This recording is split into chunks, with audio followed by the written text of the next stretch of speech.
하나님 말씀 사도행전 24장입니다. 사도행전 24장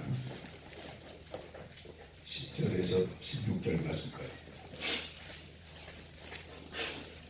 사도행전 24장 10절에서 16절 말씀까지를 우리 같이 합독으로 보셨습니다. 총독이 바울에게 머리로 표시하여 말하라 하니 그가 대답하되 당신이 여러 해 전부터 이 민족의 재판장 된 것을 내가 알고 내 사건에 대하여 기꺼이 변명하나이다.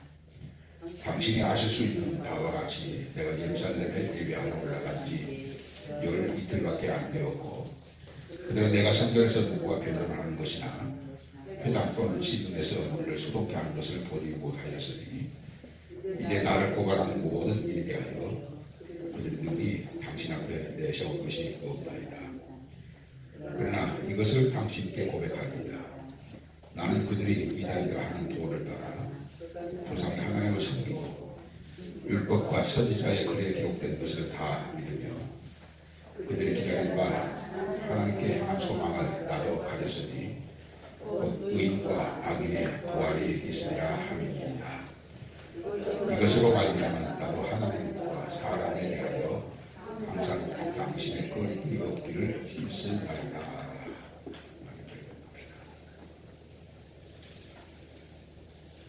오늘 본문의 말씀에 의인과 악인이 나옵니다. 의인과 악인은 내 옆에도 있고 내 앞에도 있고 내 뒤에도 있고 가정에도 의인과 악인, 어느 공동체든지 의인과 악인, 그리고 사회 어느 구석 어느 세대에도 항상 의인과 악인이 있었습니다.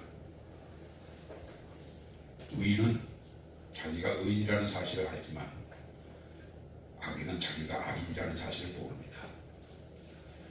만약 하나 의인이 당신은 악인입니다 라고 말하면 열이면 열, 백이면 백 화를 낼 겁니다. 내가 왜 악인이냐, 내가 무슨 나쁜 짓을 해서 내가 악인이냐 라고 화를 낼 겁니다. 그는 하나님과 그의 말씀을 모르니까 자기가 악인이면서도 자기가 악인인지를 알지를 못하는 거죠. 지구상의 모든 사람들, 어느 시대를 살았든지 모든 사람들은 둘 중에 하나입니다. 의인이든 악인이든. 의인이 아니면 악인입니다. 교회 밖에서야 의인의 중요성과 또 악인이 어떠한 자라는 것을 개념을 모르니까 그것이지 이렇게 산들 어떻고 저렇게 산들 어떻겠는가 그렇게 생각하지만 교회 안에 있는 절대다수의 사람들이 자기는 악인이면서도 자기는 의인이라고 착각을 하고 있는 사람들이 교회 안에 많다는 사실이에요. 그렇게 교회 생활을 오래 했으면 내가 의인인지 악인인지 이 문제를 심각하게 생각하고 누가 그러더라 그 말로 내가 의인이구나 그렇게 생각하지 말고 우리 교회 담임 목사님은 나보고 의인이라고 했어 그렇게 해서 내가 의인이라고 착각하지 말고 신학적으로 교리적으로 내가 의인이라고 그렇게 생각하지 말고 하나님은 어떠한 사람을 의인이라고 하셨는가, 누가 하나님 보시기에 의인인가, 심판날에 누가 의인이면 누가 악인인가 이렇게 진지하게 하나님의 말씀을 통해서 내가 의인인지 악인인지를 분별을 할 수 있어야 하는데 그걸 하지 않는 거예요. 절대 다수의 사람들이 그렇게 신중하게 생각하잖아요. 내가 의인인지 내가 악인인지 하나님의 말씀에 빛에 비추어서 내가 의인인지 내가 악인인지 이걸 신중하게 생각해서 읽고 또 읽어서 그래도 답이 안 나오면 하나님 앞에 물어서 그 부분을 정확하게 의인과 악인에 대해서 정의를 내리고 악인이었다면 의인의 편에 서서 살다가 의인과 악인의 부활이 있을 때에 의인의 부활로 해야 하는데, 뭐 의인이나 악인이나 거기서 거기고, 아이 예수를 믿었으니까 나 의인이지, 목사님이 그러셨어, 그렇게 가르쳐 주셨어, 그렇게 설교해 주셨어, 성경 공부할 때 나도 그렇게 공부했어, 그렇게 해서 그냥 넘어가는 사람들이 너무 많습니다. 에리야 사람들은 설교를 듣고 그 말씀이 그러한가 하여 날마다 성경을 상고하여 그 중에 믿는 자가 많았다고 했는데, 듣고 성경을 상고해야 하는데 듣고 성경을 상고하지 않고 그리고 들은 것이 전부가 되어집니다. 이것이 교회 안에 심각한 문제가 될 수 있습니다. 오늘 본문 의인과 악인의 부활에 대해서 15절에 말씀하셨는데, 그 말씀을 여러분이 잘 아시는 대로 바울이 유대인들에게 고발을 당해가지고 벨릭스 총독 앞에 서게 되어졌습니다. 벨릭스 앞에 섰을 때 바울이 변명을 합니다. 14절에 보게 되면, 그러나 이것을 당신께 고백하리이다. 나는 그들이 이단이라 하는 도를 따라. 그들이 누굽니까? 유대인들은 누구를 이단이라고 했습니까? 예수와 예수를 믿는 사람을 이단이라고 했습니다. 그들이 이단이라고 하는 도를 따라 조상의 하나님을 섬기고, 율법과 선지자들의 글에 기록된 것을 다 믿으며, 기록된 것을 다 믿는 믿음의 결론이 뭡니까? 의인의 부활입니다. 기록된 말씀을 다 믿으면서도 의인의 부활에 대한 소망이 없다면 그 사람은 기록된 말씀을 믿는 사람이 아니에요. 성경을 선지자들이, 조상들이 기록한, 율법과 선지자들이 기록한 그 모든 율법을, 말씀을 통째로 다 외워서 박박사가 된다 할지라도 그 사람에게 의인의 부활의 소망이 없다면 그 사람은 그 아는 지식이 다 죽은 지식들이다. 신앙생활, 교회생활 오래 했다고 할지라도 결론적으로 의인의 부활에 대한 소망이 없다고 하면 그 오래 신앙생활을 했다고 하는 것이 지극히 의심스러운, 어쩌면 가치가 없는 그런 결론을 낼 수가 있습니다. 의인과 악인, 누가 의인이며 누가 악인인가? 의인의 부활과 악인의 부활을 바울이 말할 때 예수님께서도 요한복음 5장 29절에서 선한 일을 행하는 자는 생명의 부활로, 악한 일을 행하는 자는 심판의 부활로 나오리라고 했습니다. 그러니까 의인이 뭐예요? 의인이 누구예요? 선한 일을 행하는 사람이 의인이에요. 의인이지만 선한 일을 행하지 않는다, 그건 의인이 아닐 수 있습니다. 그러면 선한 일이 뭡니까? 선한 선생이여 우리가 어떻게 하여 하나님의 일을 하오리까? 네가 어찌하여 나를 선하다 일컫느냐? 하나님 한 분밖에는 선한 이가 없느니라. 선한 일이란 하나님의 일입니다. 우리가 어떻게 하여 하나님의 일을 하오리까? 하나님이 보내신 인자를 믿는 것이 하나님의 일이라. 예수를 믿는 것이 하나님의 일이며 하나님의 일이 선한 일이고, 선한 일을 행하는 사람이 의인이고, 그렇게 이어집니다.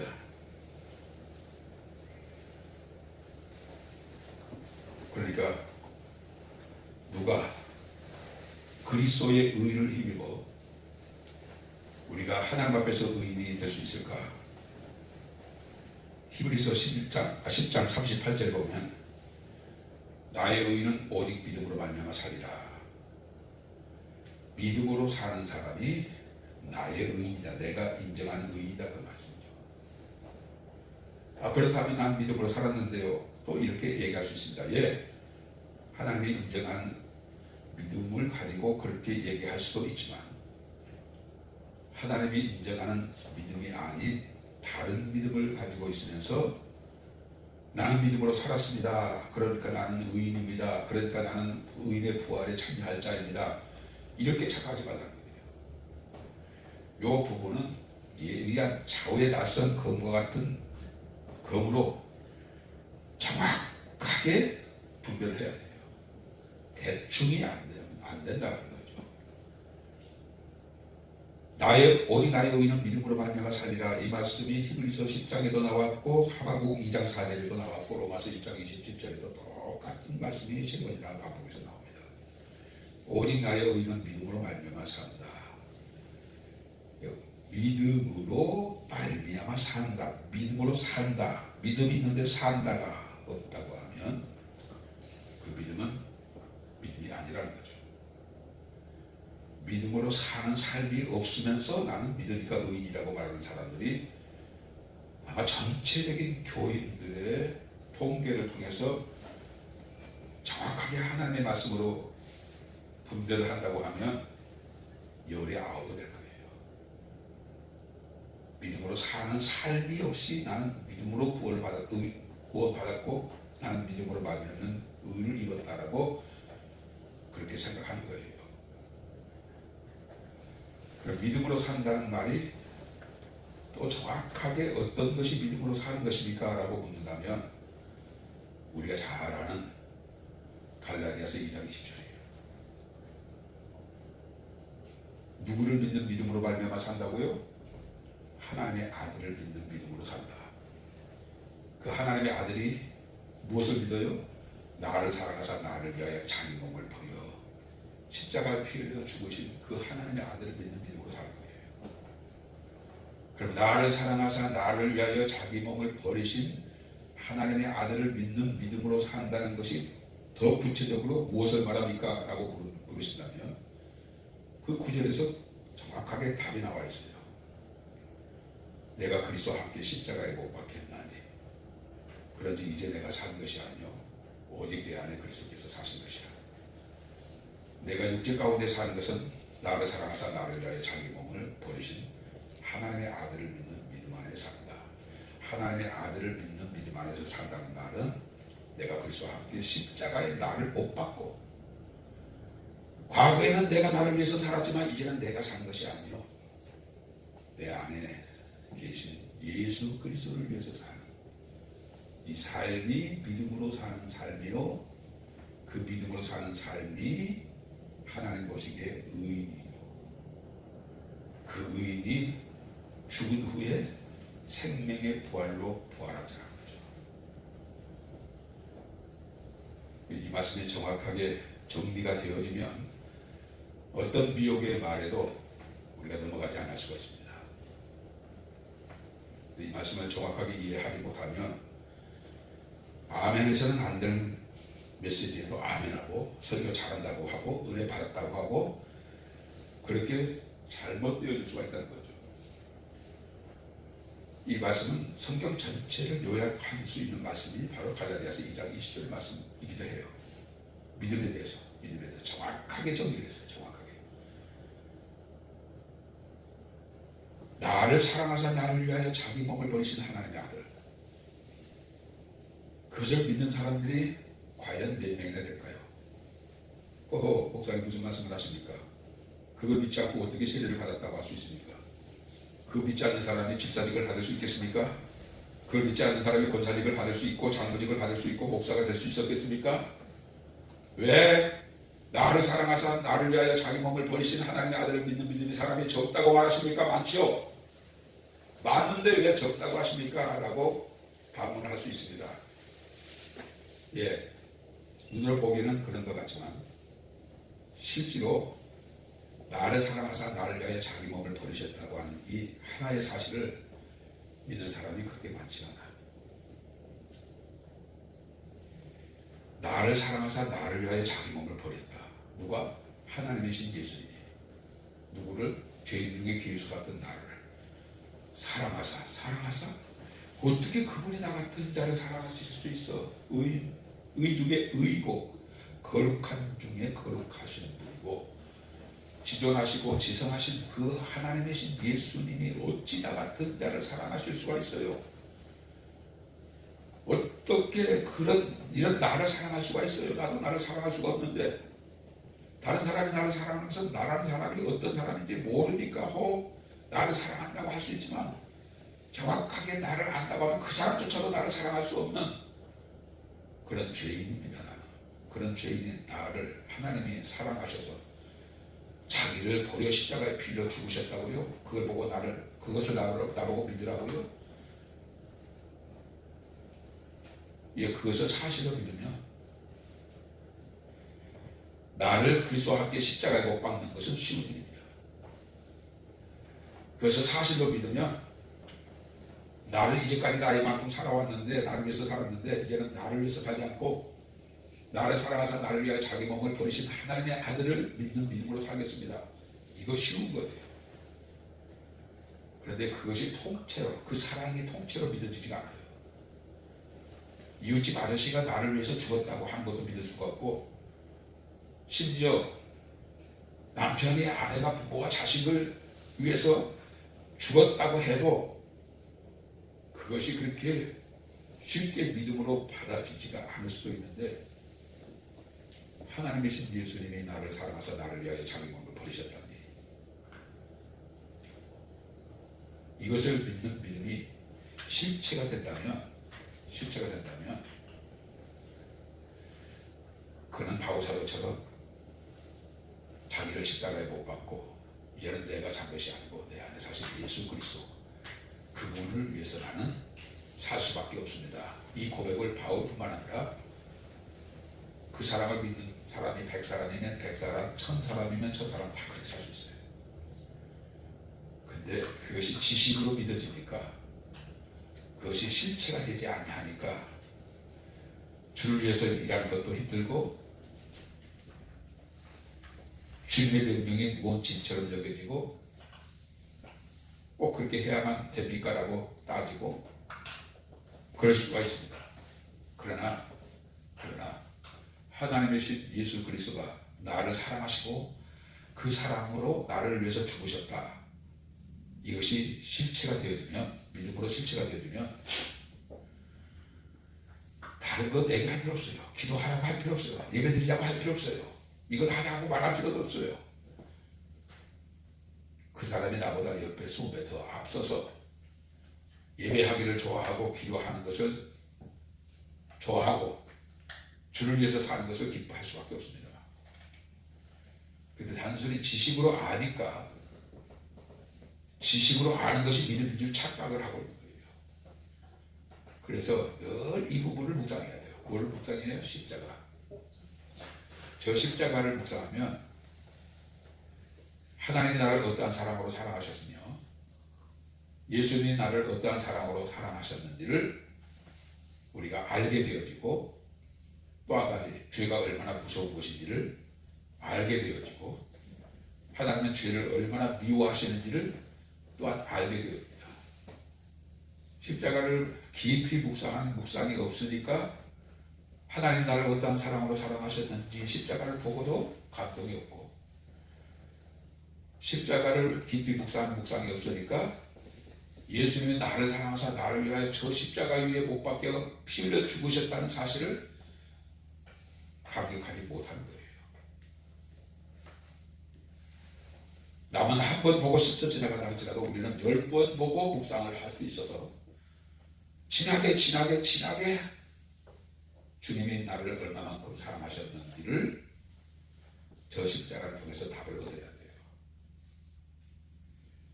많은 사람들은 하나님이 나를 사랑하신 것에 대해서 의심을 합니다.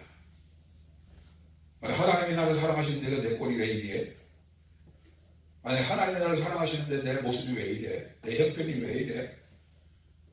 아니, 하나님이 나를 사랑하시면 내 소원도 들어줘야 하는 거 아니야? 하나님이 나를 사랑하시면 내 기도 들어주셔야 하는 거 아니야? 내가 10번 100번을 엎드려 하나님 앞에 구했는데도 하나님은 묵묵부담이시고 형편은 나아지지 않고 오히려 어려워지고, 그런 형편에 있는 내가 하나님이 나를 사랑하신다는 것을 어떻게 믿을 수 있어? 어떻게 당신은 나보고 하나님이 당신을 사랑하신다고 말할 수 있어? 나 하나님의 사랑 믿어지지가 않아. 믿어지지가 않는다고 이렇게 따질 사람들이 굉장히 많습니다. 그러나 하나님이 우리를 사랑하신 사랑은 과거 완료사예요. 십자가가 하나님의 나라를 살아가는 증표요. 십자가가 예수 그리스도께서 우리를 살아가신 증표예요. 그것은 이미 나를 살아가신 사랑의 확증이에요. 의심이 여지없는 역사 속에 있었던 예수 그리스도의 십자가의 죽음을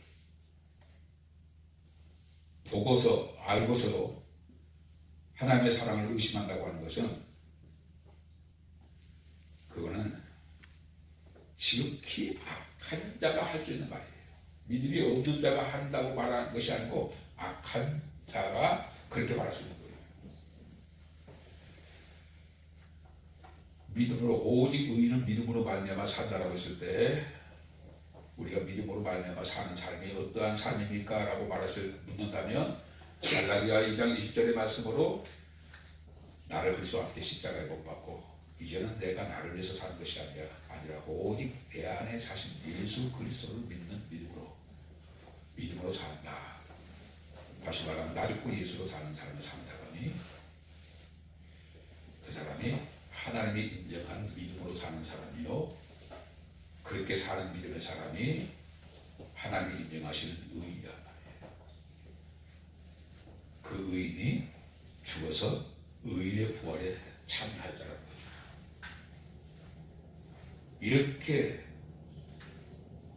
되어서 의인이 이런 삶을 사는 것인데 그 삶이 없는 믿음을 믿음이라고 말하고 나는 믿으니까 나는 의인이라고 나를 속이면 안 돼요. 나를 속이면 안 된다고요. 당신은 믿었으니까 구원받았고 당신은 믿었으니까 의인이야 라고 목사가 100번 1000번 그렇게 설교를 해도 진정한 나를 그리스도와 함께 십자가에 나를 못 박고 이제는 내가 산 것이 아니라 내 안에 사신 예수 그리스도로 사는 삶을 사는 이 삶을 사는 삶이 없으면 하나님 보시기에 의인이 아니라고요. 그러니 교회 안에 의인이 아닌 사람이 얼마나 많습니까? 내 자신이 의인이 아닌 채로 살았던 삶이 얼마나 많습니까? 그래서 구원받는 자가 적구나. 그래서 구원받는 자가 적다고 주님이 말씀하셨구나. 이제야 그 진리를 알고 나니까 구원받는 자가 적다는 말을 이해할 수 있는 거예요. 저도 과거에는 인자가 올 때 믿는 자를 보겠냐라고 말씀하신 말씀을 정말로 이해가 안 됐습니다. 아니 우리 교회만 해도 300명이 넘고 옆에 교회는 3,000명이 넘고 우리 한국만 해도 예수 믿는 사람들이 1200만 명이니 한때 제일 많았을 때 1200만 명이었는데 이렇게 예수를 믿는 사람들이 많은데 인자가 올 때 믿는 자를 보겠느냐라고 하신 주님의 말씀은 도대체 이해가 되지 않았습니다. 그런데 믿음이 어떤 믿음인지에 대해서 알고 나니까 이렇게 살아서 의인 되어진 자가 많지 않겠구나. 나 죽고 예수로 사는 삶이 많지 않구나. 나를 그리스도와 함께 십자가에 못 박고 주님과 함께 죽고 주님과 함께 사는 삶을 사는 사람이 많지 않구나. 자기를 부인하고 십자가를 지고 주님 가신 좁고 협착한 길을 가는 사람이 많지가 않구나. 육에 속하지 않고 영에 속하여 사는 사람이 많지 않구나. 보이지 않는 세상을 바라보고 보이지 않는 세상을 부투와 배설, 보이는 세상을 부투와 배설물로 여기는 사람이 많지가 않구나. 주님과 한 몸 되어 살기 위해서 날마다 자기를 쳐서 복종시키는 자가 많지 않구나. 그래서 주님은 인자가 올 때 믿는 자를 보겠는 자라고 그렇게 말씀하셨구나. 이제야 이 말씀이 이해가 되어져서 나 자신부터 그리고 내가 그렇게 살기를 원합니다라고 기도할 때마다 항상 10번이면 100번이면 1000번이면 1000번 다 우리 빌라델비아 가족들도 다 나 믿고 예수로 사는 삶을 살아서 의인과 악인의 부활 시에 의인의 부활에 참여하는 예수 그리스도께서 공중 강림하실 때 함께 들림을 받는 우리 빌라델비아 가족들 되어지기를 원합니다. 늘 그렇게 기도합니다. 살아가는 빌라델비아 가족 여러분들, 의인의 부활과 악인의 부활, 여기에 의인이 아니면 나오기는 악인이에요. 둘 중에 하나라니까요. 악인이든 의인이든 의인이든 악인이든 둘 중에 하나지 비스무리한 것을 갖다가 의인이고 악인이라고 하시는 분은 없어요. 그래서 하나님은 심판날에 좌우의 낯선 검으로 예리하게 너는 의인이다 너는 악인이다라고 하나님은 심판하실 거예요. 그러니까 100사람이 1000사람이 10,000사람이 내 믿음이 좋다고 해서 집사가 잘못되고 장로가 목사가 되어지고 그랬다 할지라도 하나님은 좌우의 낯선 검으로 예리하게 분별해서 네가 모든 사람에게 인정받아 장로되고 목사됐다 할지라도 너는 내 앞에 의인이 아니야라고 하나님은 보이실 거예요. 그러므로 주야 장창 우리가 하나님 앞에 엎드려서 기도할 제법은 이것 주십시오 저것 주십시오 뭐 상황에 따라 그런 이거 할 수도 있겠지만 나 죽고 예수로 사는 삶을 살게 해주옵소서. 내 힘으로 안 됩니다. 성령님 도와주십시오. 오늘 또 나 자신에 대해서 죽은 자가 되어지고 오직 예수 그리스도에 대해서 산 자가 되어져서 나를 만난 사람이 예수님을 만난 자 같이 내게서 나오는 모든 말이 예수님의 나를 통해서 주님이 하신 말씀처럼 말하는 주여 나 죽고 예수로 사는 그런 삶을 살게 해주옵소서. 늘 그 기도 주님 앞에 설 때까지 우리가 해야 돼. 가끔 뭐 이렇게 들리는 소문이나 뭐 이렇게 잠깐 인터넷을 통해서 뉴스를 이렇게 보게 되면 누가 누구를 향하여서 막 비방을 하는 그런 비방의 말을 이게 본의 아니게 듣게 되어집니다. 옛날에는 그 말을 주의 깊게 듣고 공감을 하면서 함께 분노를 했는데 요즘에는 그런 말도 듣기 싫어요. 왜냐하면 내가 그 말을 듣고 누군가를 미워할까 봐서 미워하면 안 되잖아요. 그리고 하나님 앞에 이런 기도를 하게 됩니다. 하나님이 미워하신 자를 나도 미워하게 하옵소서. 그러나 하나님의 긍휼히 여기는 자를 내가 미워하는 죄를 범하지 않게 하옵소서.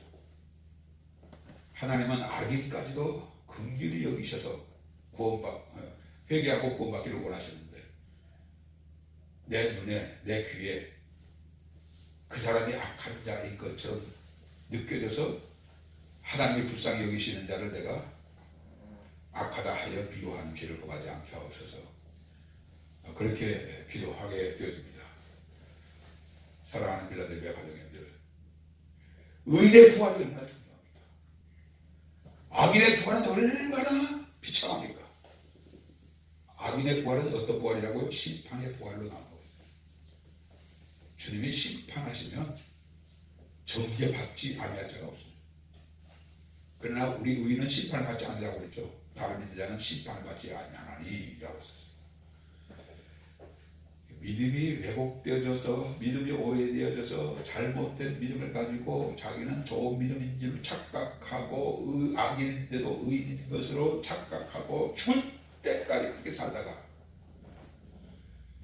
죽어서 뒤늦게 내가 악인이었구나 깨닫는 것이 얼마나 비참합니까? 그것이 얼마나 어리석은 일입니까? 그것이 얼마나 가슴치 일입니까? 그날에 가서 우리가 그런 사람이 한 사람도 없어야 돼요. 여기 계신 우리 빌라델비아 가족들과 지금 실시간으로 예배를 드리는 우리 모든 가족들 반드시 우리는 의인의 부활에 참여해야 돼요. 이건 양보할 상황이 아니에요. 무엇 때문에 내가 이 부활을 놓치면 안 돼요.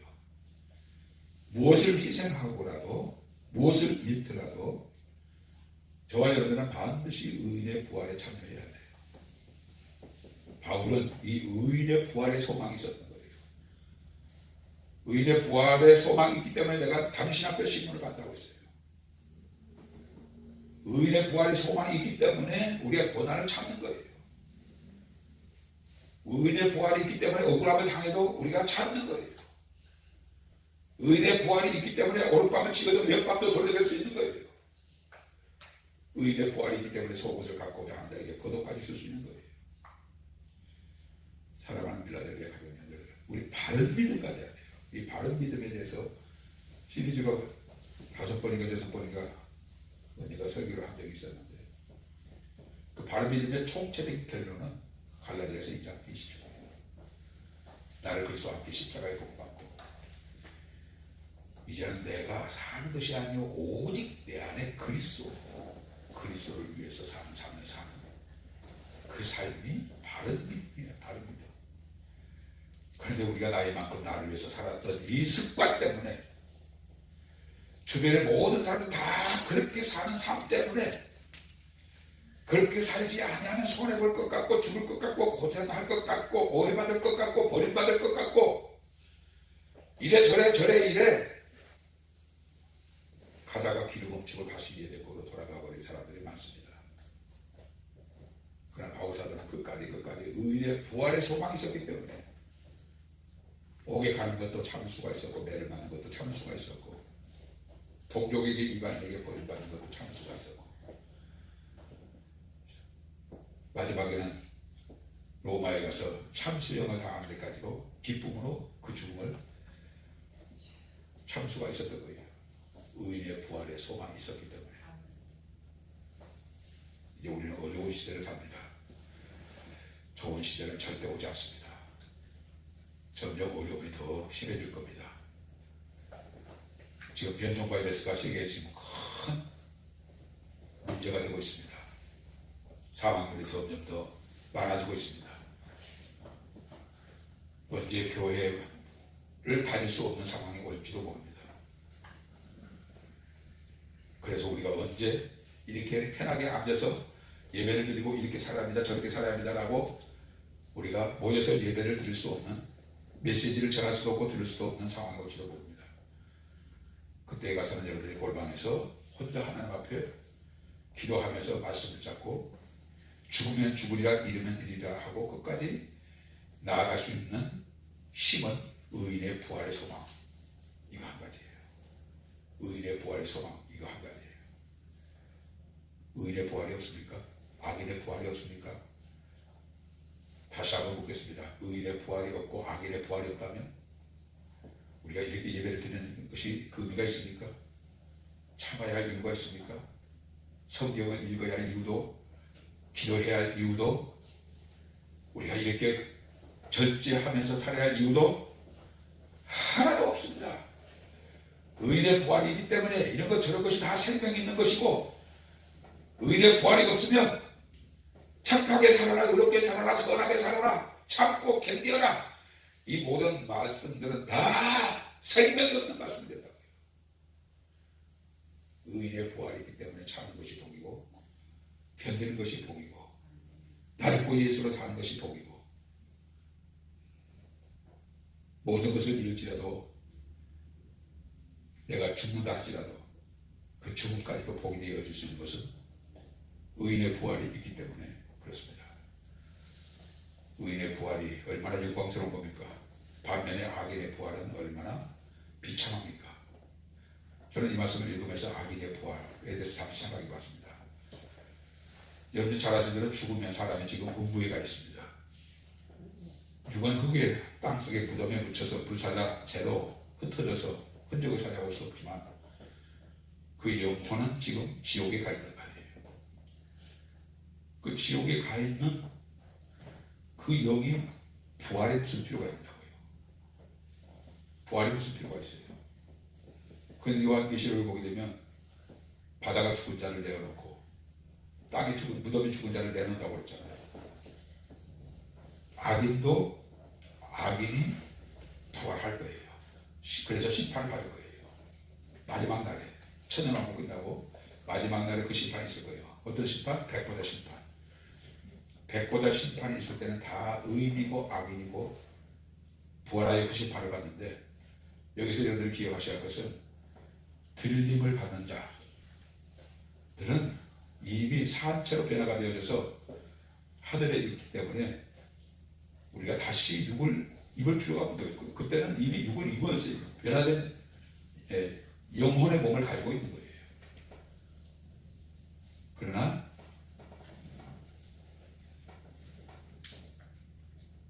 예수 그리스도께서 강림하실 때에 주 안에서 죽은 자들이 다시 살아나고 했을 때에 주 안에서 죽은 자들이 누굽니까? 창세기에서부터 예수 그리스도가 공중에 강림하실 때에 주 안에서 죽은 자들이 다 살아나는 거예요. 이들은 다 의인의 부활에 참여한 거예요. 그리고 우리는 산 채로 죽지 않고 살아서 변화되어 공중에서 주님을 만나게 되는 거예요. 그리고 이후에 남은 그 이후에 죽은 자들, 그 이후에 죽은 자들은 마지막 백보자 심판이 있을 때 예수를 믿고 순교했던 사람들도 의인의 부활로 부활하고, 그리고 나머지 악인들은 다 악인의 부활로 부활하여서 심판을 받아서 영원한 천국과 영원한 지옥으로 나눠지는 것이죠. 이 말씀을 우리가 너무 잘 아는 내용의 말씀이지만 다시 한번, 내가 악인이면서도 의인인 줄 착각하는 어리석음을 범하지 마시고, 의인이 누구라고요? 오직 나의 의인은 믿음으로 말미암아 산다. 어떤 믿음? 하나님의 아들 예수 그리스도가 나를 사랑하사 나를 위하여 자기 몸을 버리신 예수 그리스도. 그 예수를 믿는 믿음이 뭐라고요? 나를 그리스도 함께 십자가에 못 박고 이제는 내가 산 것이 아니고 오직 내 안에 사신 예수 그리스도. 그가 우리를 대신하여 죽으신 것은 살아있는 자들로 하여금 다시는 자기 자신을 위해 살지 않고 우리를 대신하여 죽으셨다가 다시 살아나신 이를 위해서 살게 하려 함이라. 예수를 위해서 사는 삶, 이 사람이 믿음으로 사는 사람이고, 이 사람이 하나님 보시기에 의인이고, 이 의인이 의인의 부활에 참여할 자라는 거죠. 주여, 믿음으로 말미암는 의, 정확하게 이야기하셨을 텐데 이제 오직 믿음으로 살게 하여 주옵소서. 나 죽고 예수로 살게 하옵소서. 이 말씀 붙잡고 기도하시다가 자유롭게 돌아가시기 바랍니다. 하나님 아버지 감사합니다. 바오사다는 펠릭스 총독 앞에서 나는 율법과 선지자들이 말한 그 모든 것을 믿고 나는 의인의 부활과 악인의 부활이 있으리라고 하는 이 말씀 가지고 의인의 부활의 소망을 가지고 내가 신문을 받는다라고 고백했던 이 말씀을 우리가 깊이 묵상할 수 있게 해주셔서 감사합니다. 주님, 우리 빌라델비아 가족들 의인이 되어져서 의인의 부활에 참여하는 자들이 되게 하여 주옵소서. 한 사람도 악인의 부활에 참여하는 자가 없게 하여 주옵소서. 누가 의인인지에 대해서 말씀을 묵상했습니다. 오직 나의 의인은 믿음으로 말미암아 살리라 하셨사오니 믿음으로 말미암는 삶, 나를 사랑하사 나를 위하여 자기 몸을 버리신 하나님의 아들을 믿는 믿음, 그 믿음이 어떠한 믿음이 되어져야 하는가? 내가 그리스도와 함께 십자가에 나를 못 박고 다시는 나를 위해 살지 않냐고 오직 나를 사랑하사 나를 위하여 자기 몸을 버리신 하나님의 아들을 믿는 믿음 안에서 주를 위해서 주의 것이 되어 몸이 되어 종이 되어 제자 되어 양이 되어 신부 되어 오직 주님의 몸으로 주님과 하나 되어지는 삶으로 남은 생에 살아서 곧 있을 예수 그리스도의 강림 때에 우리가 혼돈의 변화되어 공평으로 들림을 받는 자 되게 하여 주옵시고. 아멘. 주여 주여 만에 하나 그날의 들림을 받지 못한 다음에 끝까지 나를 곧 예수로 살아서 구원에 이르는 의인의 부활에 참여하는 우리 빌라델비아 가족들 되게 하여 주옵소서. 아멘. 주님, 성령으로 이 말씀을 깊이 이해할 수 있게 하여 주옵소서. 아멘. 믿음의 실체가 되게 하여 주옵소서. 감사하고 예수님께 하신 이름으로 기도드렸습니다. 아멘.